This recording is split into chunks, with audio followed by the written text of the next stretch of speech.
যৌক্তিক দাবি, এটা যদি না মানা হয় আমরা এই রেলপথ অবরোধ করেই রাখবো এবং সেটা সারা বাংলাদেশের সঙ্গে, সারা বাংলাদেশের ছাত্র সমাজের সঙ্গে আমরা একাত্মতা ঘোষণা করে আমাদের কর্মসূচি অব্যাহত রাখবো।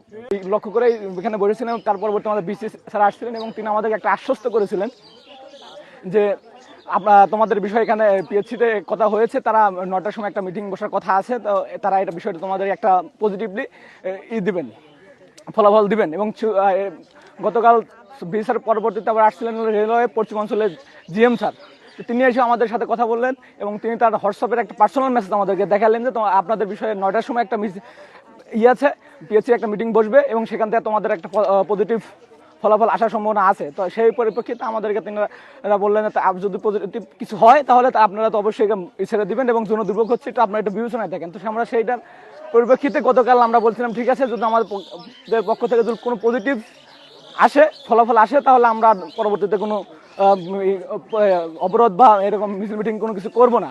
কিন্তু দেখা গেছে যে এখন প্রায় 2টা বেজে গেছে, 2টা প্লাস হয়ে গেছে, কিন্তু এখনও পিএইচসি থেকে আমাদের প্রতি কোনো পজিটিভলি নোটিশ দেয়নি। তো তারই পরিপ্রেক্ষিতে আমরা আজকে আবারও এখানে অবরোধে বসেছি, রেলকে অবরোধ করেছি।